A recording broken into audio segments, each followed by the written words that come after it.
a few questions, but I'm gonna change one of them. The first one, you posted today something pretty important about post-quantum. Could you explain what's going on, why people are freaking out in the Bitcoin world? How do you see everything in terms of like the security and the roadmap for Ethereum? Yeah, I think there's no need to panic. We still have several years in order to upgrade, and it's just a technology upgrade. So in the case of Ethereum, we're doing a lot of the heavy lifting from a research standpoint, and we have governance mechanisms that allow us to update, maybe twice a year. So I think we're in a great position. For Bitcoin specifically, it's a little bit harder for a couple reasons. One is that their governance is extremely ossified, so that will be the bottleneck. And two, they also have this social issue of how do you deal with Satoshi's coins? Like Satoshi has literally 5% of the supply, 1 million BTC. It's all exposed, meaning that the pub keys are exposed. This was before the pay to public key hash. And so they need to make a social decision around whether to burn them or not. But unfortunately, there's no good answer. Because if you burn them, that's kind of the short-term incentive aligned thing. But it also undermines the whole point of having, credibly trustless money with strong property rights. And yeah, the other approach basically means a whole 5% of sell pressure, which is really bad. But yeah, what we're seeing now is that there's a lot of startups that are extremely well funded, a lot of big brains looking at these problems, and they're just squeezing a lot of juice and picking up a lot of low-hanging fruit. So what we've seen now is that the best algorithms to run Shor run at about 1,000 logical qubits. This is pretty good. The number of qubits is going to be a multiple of the bit size. So the bit size is 256 bits. So they got the multiple to about 4.5. Maybe you can improve that constant a little bit, like 4, 3, 2, but there's not much room to squeeze. And then you want to be looking at the circuit depth, meaning the time it takes to do these attacks. And here circuit depth is really excellent. It's so-called Toffoli gates that are the main bottleneck, and there's 100 million of them. Each Toffoli gate takes 10 microseconds. So we're talking about minutes to crack these keys on these fast superconducting platforms. And then there's a final aspect, which is the number of physical qubits. Because under the logical ones, you need to instantiate them in hardware, and this very much depends on the platform. So for superconducting platforms, we're looking at hundreds of physical qubits per logical qubit, so it's 400 to 1 right now. And this is because you're very constrained on the way that you have the physical qubits talking to each other. But it's possible that this is going to improve because the fidelities or the quality of the qubit is going to improve, and as well because we're going to have better codes. But the crazy thing is that in the last couple of years, there's this dark horse technology called neutral atoms. And it just kind of took... I didn't even know that existed. Yeah, so basically it's this new form of quantum, well, new, as in it's existed for a long time in research, but now it's suddenly showing up as a practical thing, and it's extremely scalable. So now we have these platforms with basically thousands of qubits. The latest experiment was with 6,000 qubits, and there's this other paper which basically shows that with the neutral atoms you can have, because it's a crystal in 3D. You have much more room to do things as opposed to the superconducting qubits, which are planar. And so you can have these more sophisticated error correcting codes where the ratio is actually closer to 10 to 1. So something closer to tens of thousands of qubits, maybe 26,000 qubits, that's the number that they have in the paper, is sufficient. And so we're at 6 today, 26 potentially gets us there. The big downsides of neutral atoms is that they're very, very slow. So in order to crack one key, it would take a whole week, as opposed to a few minutes. And the other... I think a week is pretty fast, though. Yeah, a week is still pretty bad if you're cracking Binance keys with billions or whatever. But for Satoshi ones, So for Satoshi, it's actually really bad. And the reason is that Satoshi's 1 million Bitcoin is in separate addresses with 50 BTC. And so, they were mined back then, 10 minutes at a time. And it took Satoshi, a couple years to mine his million Bitcoin. So if it takes 7 days to get 50 BTC, then we're talking about decades to basically wipe out Satoshi. So what might happen is that we'll see the neutral atoms come first because they're more like practical and easy to work with. We'll have the large addresses kind of get cracked first potentially, and then we'll have the superconducting stuff, which is much, much faster, but more delicate technology because you need like these like ultra cool like qubits, and you need to be close to 0 Kelvin with like these fridges, and you have all of these wires that connect into it. It's a bigger engineering challenge, and then we can sweep up all of Satoshi's coins, unless of course they decide to do a fork. Now, interestingly, here in this world where we have a fast supercomputer, there is some tie-in with the mempool. And the reason is that the Bitcoin mempool, is on the order of minutes. So if you naively send your transaction to the mempool, now you're exposed while it's in the mempool. And so there's like some interesting consequences to that. One is that we might see the emergence by default of private mempools. And we already have Slipstream from Marathon, I believe, and we'll see the equivalent of BuildNet on Bitcoin, which is even better because there's no operator that you have to trust. You can basically just trust the TE. But it's not ideal because even when the transaction lands on chain without touching the mempool, it's still vulnerable to reorgs. And there's all these papers which basically say that when you're in a low issuance regime and the transaction fees are extremely high, then the chain becomes unstable. And the thing is that a vulnerable address is like a transaction fee, where the transaction fee is 100%.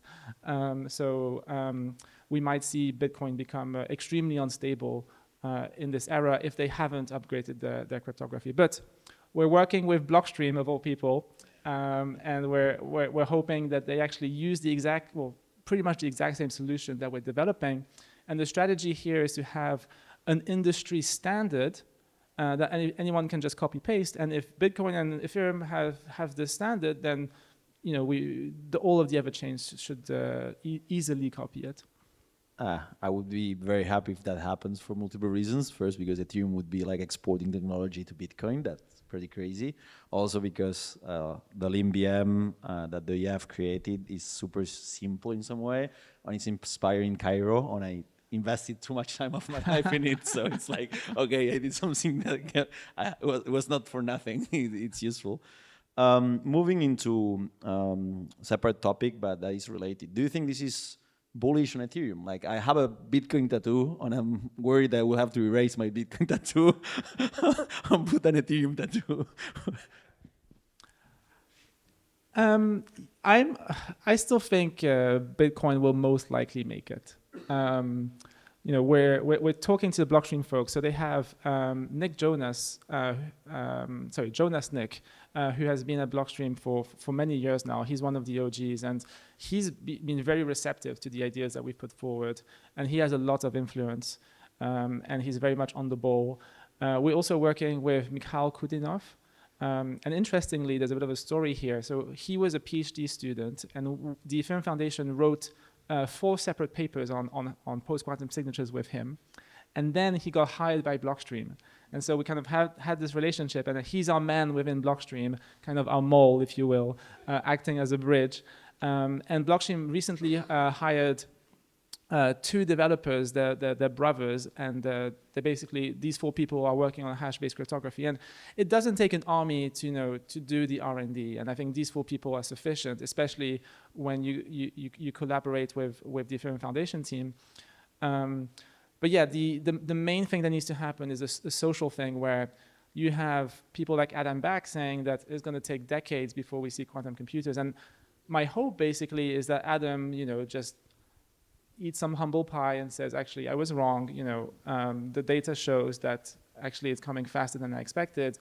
Even if that didn't happen, it's like basic risk management. Like you don't have to think so much in the probability of the event, but what will happen if that event happens and how you manage that. Yeah.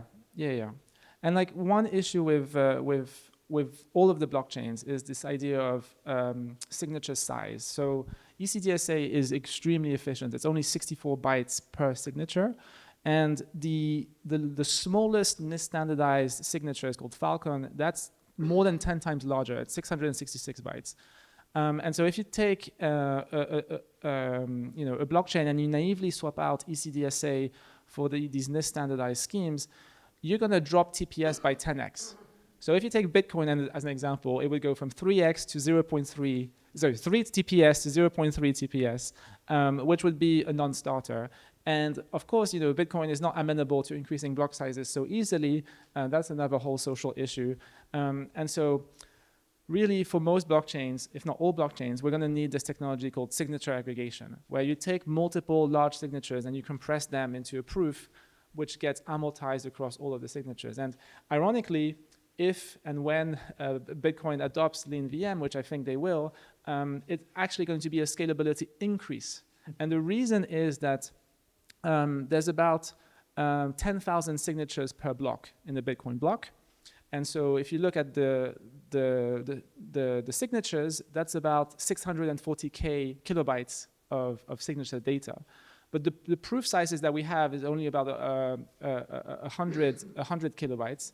And so basically they would save 0.5 megabyte of data per block, and it would allow for more transactions on Bitcoin than they can currently support. Moving into the issuance in Ethereum, I'm not an expert in any way on the topic, and I would like to understand what's your view on it, because I have heard today in multiple previous talks that there's a different takes on what the issuance should be, right?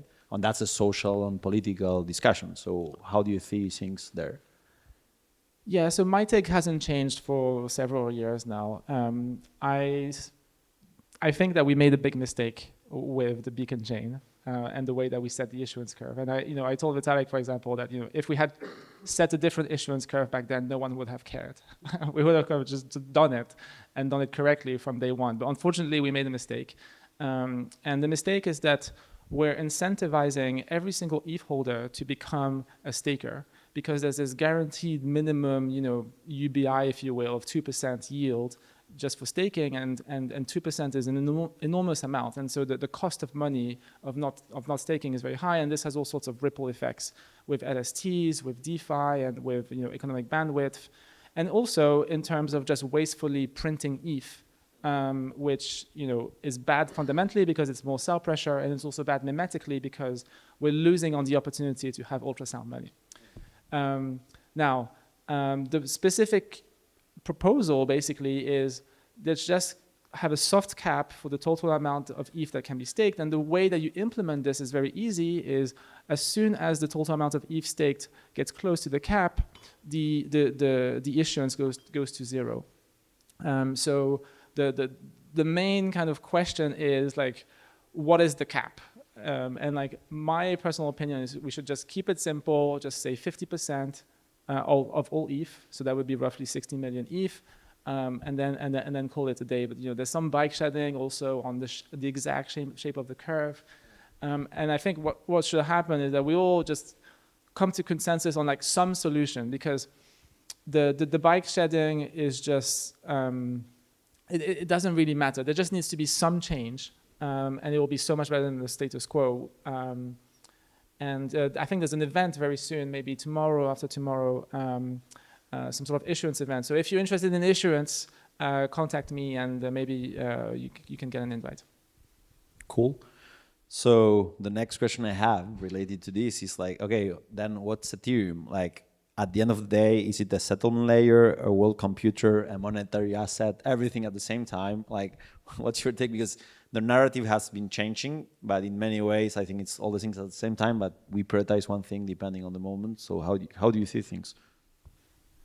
Yeah, I mean, for me, this hasn't changed for many years as well. It's the internet of value. And in order to be successful as the internet of value, you need money for the internet. You need very good money at the center of it, because that is going to be the substrate, the economic bandwidth that's going to allow you to build a lot of services, like loans and whatnot, like stable coins.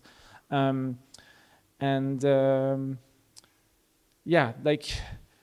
some sense, the success of the platform and the success of the money are kind of tied at the hip.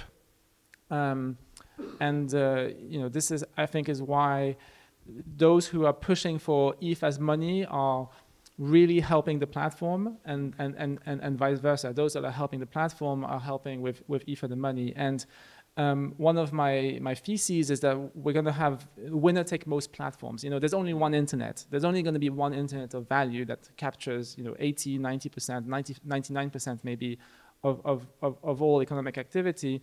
And just for weird path-dependent reasons, we have Bitcoin that is the largest money right now. But I think this is a highly unstable equilibrium for multiple reasons. And I think that the best candidate to win the internet of value is by far Ethereum.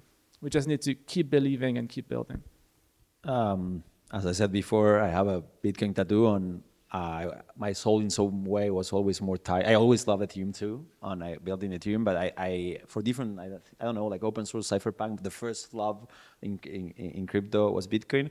And I never got convinced that there was a chance of the flip happening. To be honest, I am getting convinced that there's a high probability. Like you have played your part in convincing me because of the issuance and now the post-quantum. So yeah, I do think there's a high chance that ETH becomes the dominant substrate for the economic in the long term. I don't see how proof of work could work long term. So yeah, you have convinced me, and I'm pretty difficult to get convinced. I mean, unless there's some sort of catastrophic failure of Ethereum, I don't see how Ethereum could not flip Bitcoin. I think the catastrophic potential event in Ethereum would be politics. Like sometimes I am worried about the core devs debates on the. I will be honest too. If it wasn't for Lean Ethereum, it proved on the last year and a half of okay, let's remove politics, accelerate, and double down on engineering and research. For me, sometimes the core dev. I have discussed this with Kubi a few times and many of our friends. It's like astonishing how it's not as bad as Bitcoin in any way, but it's very like everybody defending their own trenches. And it makes sense. Like coordination is very difficult, but that sometimes makes me worried. So I have a question related to that. Solana took part of the volume. It's still very low in comparison, but took a part of the volume in stablecoins, especially on very fast trades. And now we have Tempo coming on. How do you see the relationship between Tempo and Ethereum and Solana? These new players change anything for Ethereum roadmap, or how do you see things?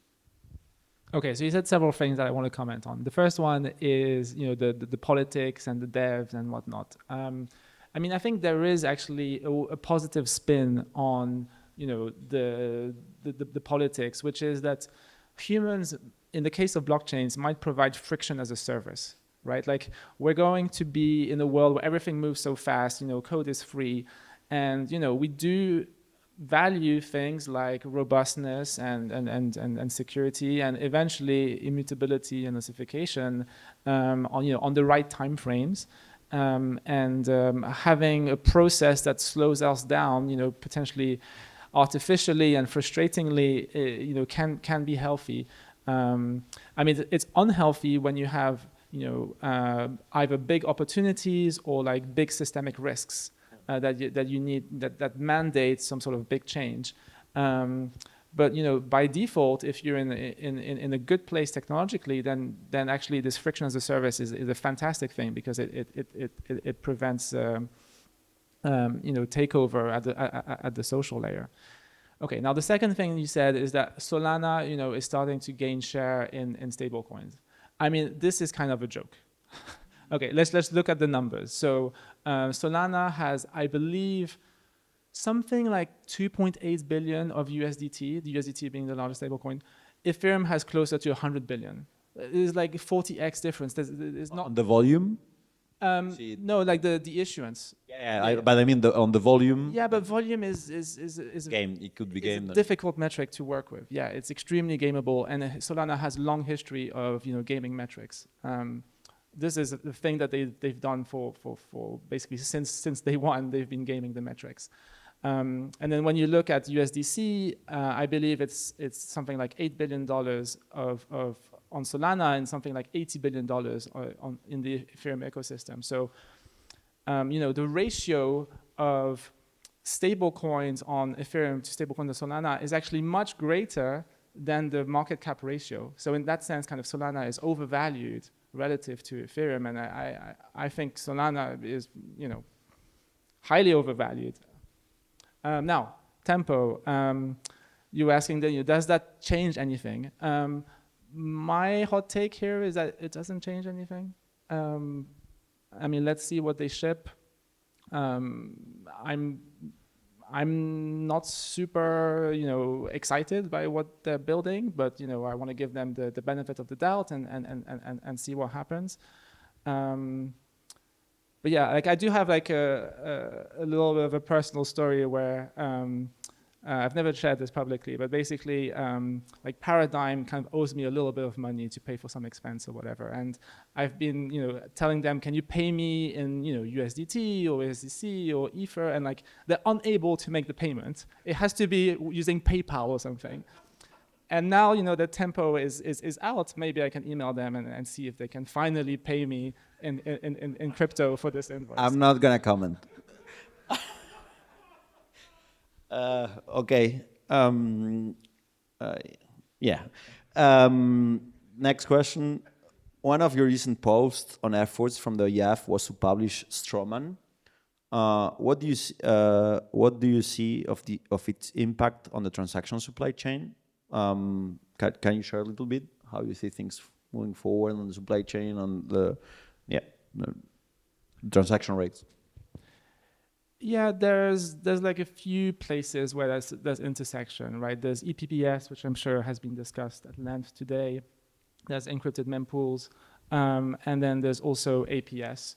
I mean, the thing that I'm excited about is the end game, which is APS, where there's like a very clean separation of concerns, and the validators are not concerned by the mempool. And I think at that point, you know, it's okay if the MEV pipeline goes completely crazy.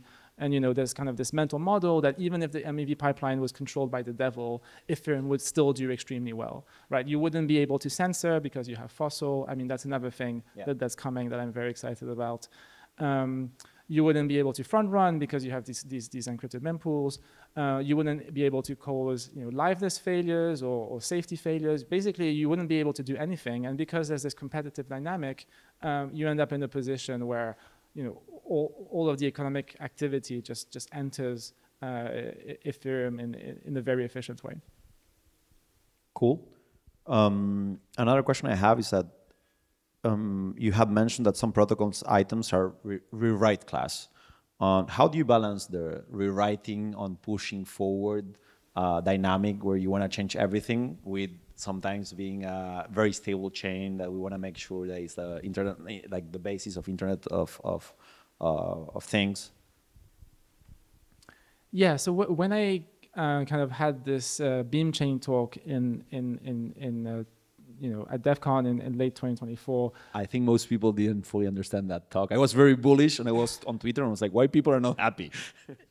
Yeah, I was trying to kind of create a sense of excitement for a big thing, you know, that collectively we can all believe in, something like proof of stake, like the merge. You know, people knew how difficult the merge was. I think what has happened over time is that as the idea kind of sank in more and more, we realized that even though there's a big opportunity for improvement, the technical risk is actually very much moderate. And part of the reason is that we can reuse a lot of the infrastructure. So first of all, we have a proof of existence that we can do ambitious things with the merge.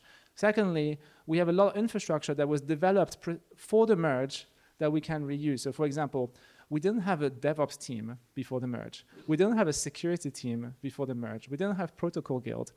We didn't have SSZ. We didn't have, you know, libp2p. So all of this infrastructure we can consider reusing and basically reducing the risk. And then another kind of thing that has happened over time is that when this idea was suggested, it was very much disconnected from the day-to-day R&D through ACD and the existing clients. And what has happened over time is that there's been integration between the two ideas. So one kind of recent one is this idea of having a post-quantum heartbeat. So what is that? Is the idea that we take the Ethereum consensus and we split the generation of blocks, so chain growth or liveness, and we allocate that role to a small committee of validators that rotates randomly at every slot. And then we have the finality gadget that's on top of it. So this is an idea from Francesco and from Vitalik. And what we can do is basically make easily the heartbeat be post-quantum secure. And why is that? It's because even though the signatures are large, they're about 2 kilobytes, if we only have 512 validators, that's only 1 megabyte of data, and so we don't need the very fancy aggregation. And so if quantum computers were to come early, then we would have some sort of, we would keep our 100% uptime, and we would disable slashing and economic finality. But the thing is that this is a very graceful degradation. Most chains don't even have a notion of slashing. And I think you're thinking of one particular. all of them. Yeah, but there's a big one. Yeah, Bitcoin doesn't have slashing. Solana doesn't have slashing. Yeah, I was thinking of Solana. I don't think about Solana.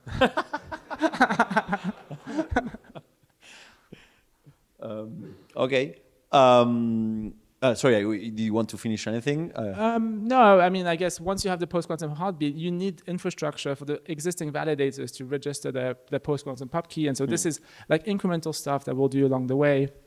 And, where we also have all of the dev nets that are, potentially, testing grounds for ideas that will like in the medium term, that will land on chain before the lean fork, which by the way is currently slated for L star. So this is a coincidence where the L star fork is the lean fork.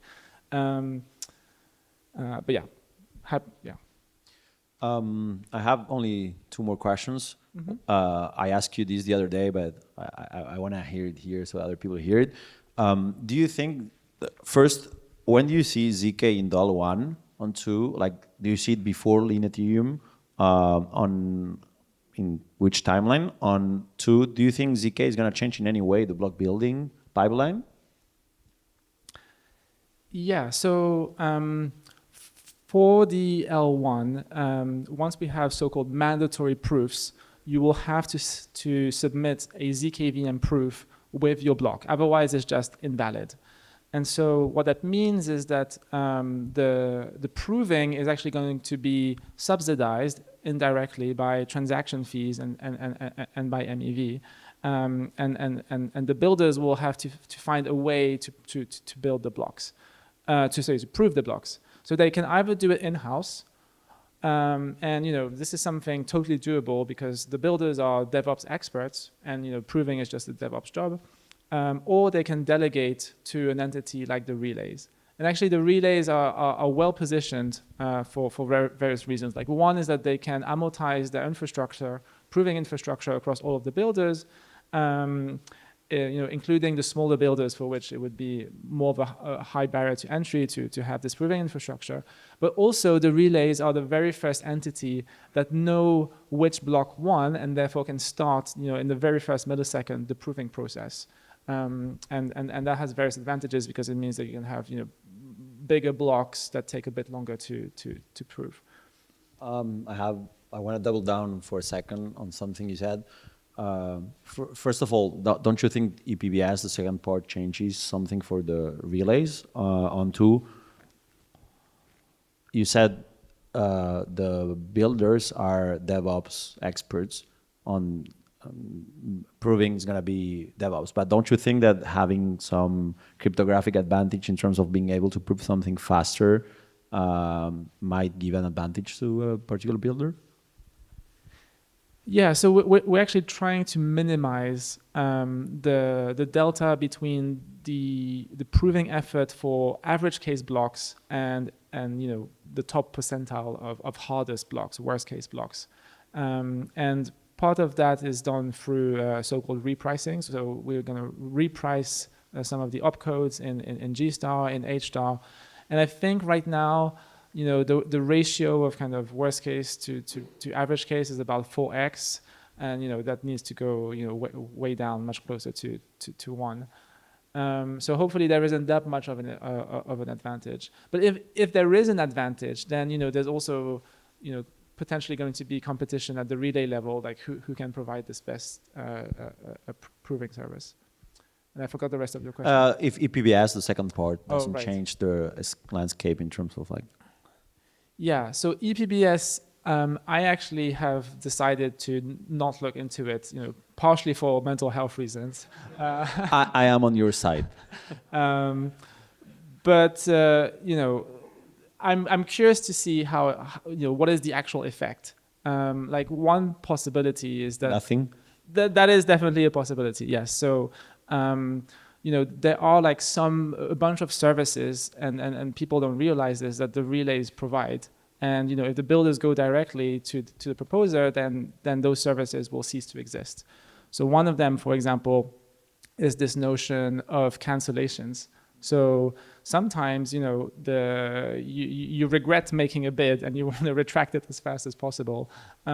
Maybe because you want to lower your bid or you want to change the contents of your block. So if the proposer has 2 bids, and the cancelled one has a higher value, so the older one has a older value, they'll pick the older one because that's the incentive aligned thing to do, even though it's not what the builder wanted. The relays are starting to do so-called bundle merging, where they can look at the blocks from all of the builders and pick the winning one, but also notice that there's some transactions from the blocks that didn't win that could have been appended to the block that did win, and basically enrich the block. And that's something that actually requires coordination across the builders, and it is the service that the relays provide. And then finally, one thing that the relays do is that they do like extreme micro optimizations of the networking stack. Like every millisecond counts, and what the builders have done so far is this optimization, but only between the builder and the relay.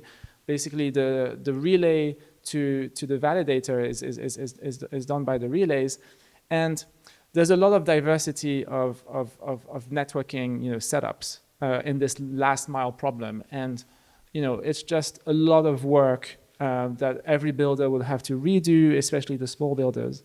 And then there's yet another thing, which is that with EPBS, at least some variants of EPBS, you need to put forward collateral, and sometimes large amounts of collateral, and especially large amounts of collateral to cover the tail events, right? So there was this guy who kind of vibe swapped $50 million of Too much whiskey. Yeah, and like if you wanna capture like those edge cases, you're gonna need $50 million of collateral, and he still has a lot of money to keep vibe swiping, so I'm not that worried for him. So you could see the relays basically providing collateral as a service, and then this cost of money basically is amortized across all of the builders. So if I were to make a guess, EPBS is only going to be useful as a fallback, which is still useful. Let's say that like World War III happens, or like relays go offline temporarily, it will kick in as a fallback. But my current prediction is that it might not be used as the default path. Yeah, I will give a short opinion on that. I agree.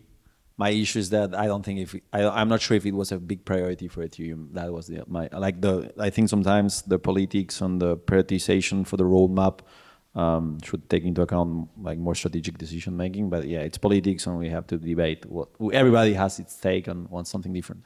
Related to that, I have one last question on a closing one. How do you see these type of forums like Blockspace? For me, it's pretty interesting. There's many new players that are coordinating. They even, in some ways, can be even competitors in some areas. But I think it's very healthy for the ecosystem. I think it was missing. What's your take on it? That's the first question. The second one, how do you see AI changing, or how do you see the relationship between Ethereum and AI? Okay.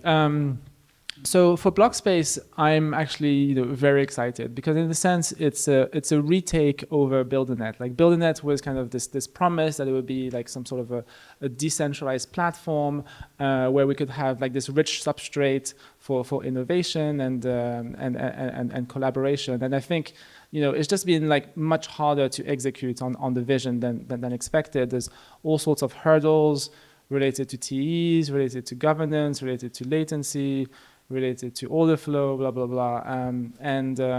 We haven't seen the big experiments that I've been wanting to see, like pre-confirmations and like novel ways of sequencing things, like, for example, multiple concurrent proposers, unlocking new types of decentralized exchanges or block space futures or inclusion lists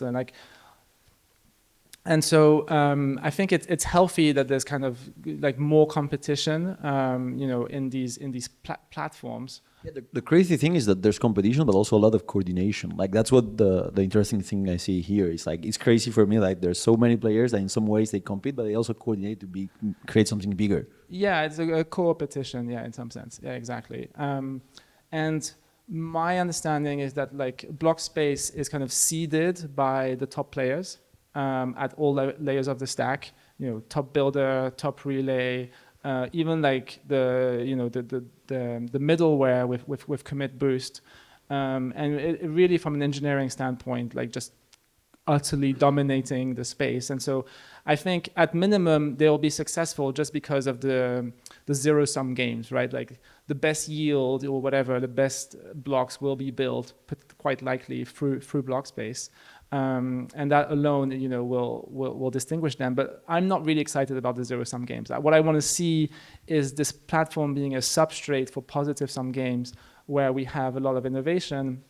And actually, just a couple hours ago, I was talking to Fede from Gnosis, and they're building this Ethereum economic zone, EEZ, and they're doing it with Zisk. And now that we have real-time proving, we can have like base rollups or like pre-confirmations and like all this cool stuff. And these are things that I was talking about 2 years early, and I was wrong in the sense that I got the timing wrong. For me, it's crazy that the market doesn't understand shit about it sometimes, and then when things happen, people are not seeing in the past, like these people said this 20 times 2 years ago, or when they happened, I think they should look forward and be like, okay, if they're saying this in the future, maybe that's going to happen. That 2 years is nothing. Like in this. Well, in blockchain world, it is a lot. And I think now as a researcher, like I'm way more careful with the ideas that I put forward, because it's not just about being right on fundamentals, it's also being right on timing. So it's kind of this entrepreneurial mindset where, if I put forward a post, then, there's like 20 devs that might start working on it. And so there's a big responsibility that comes with it. And so now I kind of self-censor some of the ideas because I need to kind of deliver them. I think you're being too nice to crypto Twitter in terms of like, I think there's also a lot of people that are making money by bullshitting on top of Ethereum. Like it's not only a question of like, yeah, we have to be more entrepreneurial on deliver, on have tight timelines. For me, it's also, yes, I agree with that. I'm an entrepreneur and I fully agree with performance, speed, delivery. But I think there's also a lot of people that have bad faith on the criticism because if you check the things that Ethereum did in the last 2 years, for me, it's incredible. Like the increase of the gas limit, the LinVM, ZK after AI, I think is the biggest technology ever. Like at least in software, on mathematics, on production things is incredible. And people don't realize these things. So I think you're being too harsh on you for Yeah, and the other part of your question was about AI, and I think AI is going to change everything. And I was also wrong on AI. So in the sense that I was ignoring it for too long. I was just laser focused on blockchains, and AI was kind of a distraction, and it was a toy, and it was not helping me.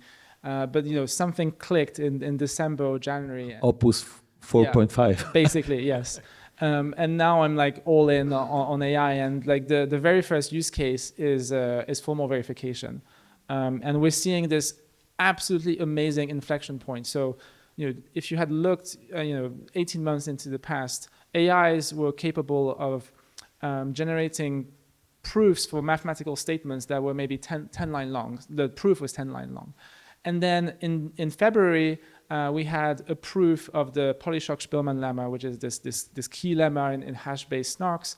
And this is like a kind of PhD level style kind of proof, 1,000 lines long, and the AI just vibe coded it in one shot, 8 hours, $200. And that was the massive wake up call for me. And then this month in March, we have bleeding edge mathematics, namely the 2022 Fields Medal result, sphere packing, that basically was to a very large extent vibe coded over 5 days, and the end result was a proof 500,000 lines of code long. And so now basically, whenever I think of specs, I have this kind of AI first mindset where I want to make sure that the specs are extremely low barrier to entry for anyone who wants to develop them, in particular with AI assistants, and how can we write the specs in such a way that they're also friendly to formal verification, so that by construction the clients that we have the best quality possible. And this formal verification first mindset is what we're taking for snarks that we're enshrining in L1. So this is complicated cryptography. Historically, there's been a rather large surface for bugs, and we're taking two approaches. Approach number one is to keep the cryptography as simple as possible, and this is where the meme lean Ethereum comes from. It's just keeping it as simple as possible. No pairings. No pairings in particular, no lattices, nothing fancy, just hashes. And when we build the ZK VM, it only has 4 opcodes and 2 precompiles. And this philosophy of minimalism helps us be successful with the formal verification. And here we can basically bring the number of bugs, hopefully, down to literally 0. And for Ethereum, having no bugs is just critical to avoid forks and things like that. But it's also critical for another thing that I'm excited about, which is to have shielded transfers on L1. So private transfers like Zcash, like Tornado Cash on L1 for Ether assets. And previously, this was kind of out of the Overton window. And the reason was that if there was a bug, then you could just mint ETH arbitrarily without being detected. So there's no possibility for recourse at the social layer. That happened in Zcash. It happened in Zcash that there was a bug. Thankfully, it was not exploited, and Zcash didn't die. But had it been exploited, it would have been the death of Zcash. And similarly, if there is a bug on Ethereum of this magnitude, it would be the death of Ethereum. So we need to have end-to-end formal verification and 0 bugs as a precondition to doing private transfers. And that's something I'm excited about. Cool. Thank you so much, Justin. I don't know if you have time for questions or... Probably time for yes, one for Zach, absolutely. Thanks. I'm glad you brought up Zcash, as I was going to go there. You've mentioned in some of your other public talks that privacy coins are especially vulnerable to quantum. And I just hoped you could clarify that if your pool is shielded and your transaction is shielded, presumably there's nothing disclosed on chain. So if I'm not disclosing my public key, why can my private key be derived and become, in my spending, be counterfeited? So if you could just clarify the mechanism that you have in mind for the vulnerability specifically to privacy chains? Yeah, absolutely. So I should say, first of all, that it's not all private chains. It's specifically the private chains that use quantum insecure cryptography, which includes Zcash. And the problem is not the individual holder of ZEC, where there's a pub key that's exposed. The problem is systemic. It's that the proofs are generated using snarks that are curve-based, and basically anyone can create a proof that would be accepted by the Zcash blockchain, but would basically do something illegal like minting a ZEC.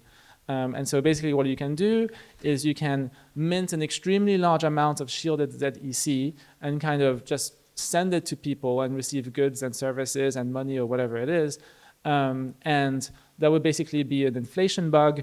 And you can try and kind of milk the cow over many months and years by kind of doing it slowly or whatever the optimal strategy is. But the end game is that Zcash or whatever other platform would die. Nice. Probably one more if anyone's got a burning one. We can take one for someone in the front row. Yeah, thank you.